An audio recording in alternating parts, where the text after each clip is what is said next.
Magandang araw mga kapolitika at welcome back dito sa ating YouTube channel.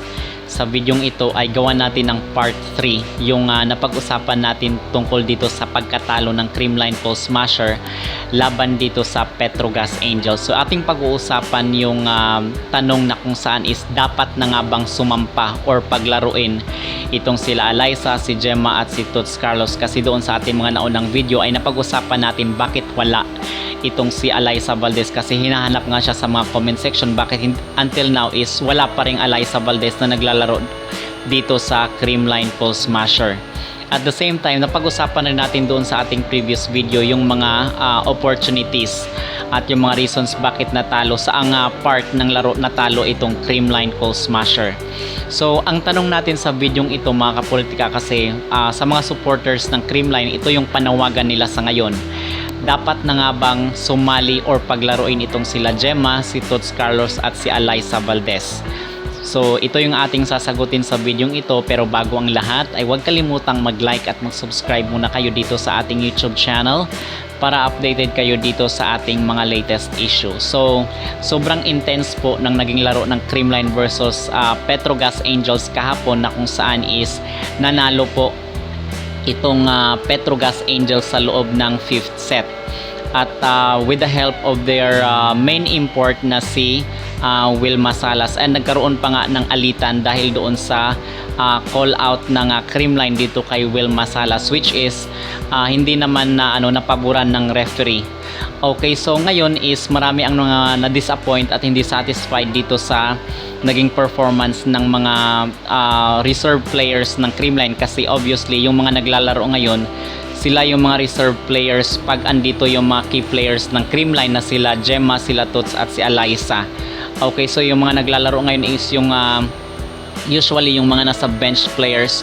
Okay, pero ngayon mga kapolitika, na kung saan natalo itong Creamline Pulse Smasher at hindi pa nga ni-release, actually meron tayong mga balibalita na kung saan is hindi na daw paglalaruin itong national team dito sa kanilang mga club team. So nag-iba na ngayon ang ihip ng hangin, na kung saan ang sinasabi sa PNVF, actually ito lang yung mga balibalita, wala pang confirmation or wala pang sinasabing yung kumpirmado talaga or official statement ng PNVF na sinasabi nila is hindi na daw paglalaroin itong mga national team dito sa kanya-kanyang club team sa PVL.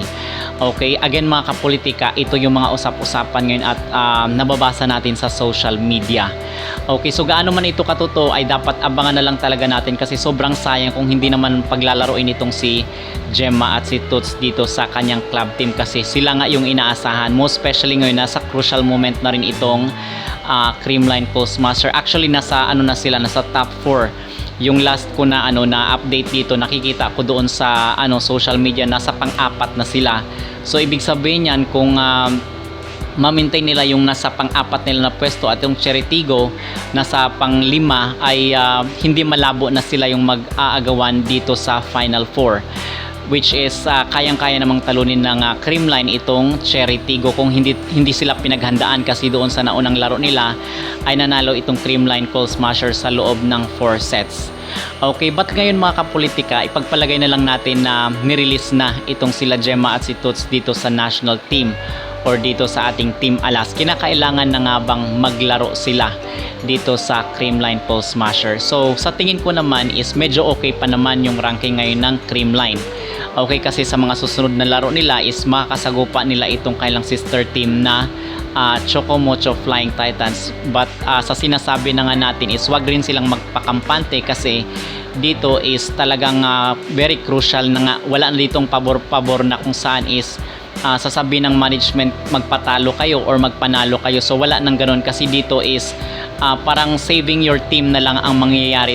Kailangan na ikayod, igapang talaga ng bawat isa para maipanalo, kasi dito kung matatalo itong Creamline sa Chocomocho Flying Titans ay aabante itong Cheritigo. So ibig sabihin sila pa rin yung maglalaro. But kung mananalo itong Creamline ay sila, aakyat siya doon sa 3rd spot, which is makakalaban niya yung top 6. So ito yung aabangan, kasi baka itong pag nasa top 3 sila is delikado rin itong Creamline, kasi baka makakatapat nila itong Capital One. And alam naman natin itong Capital One na meron silang scoring machine, which is si Marina Tushova. So mga kapolitika, sa tingin ko ang panahon kung saan is dapat sumampa itong Creamline Close Smasher ay sa doon na after masala itong top 8. Okay, kasi pagkatapos ng nasa 2 games na lang, actually nasa I think 4 days na lang, tapos sasalain na yung top 8, tapos maglalaban-laban na yung para sa Final 4.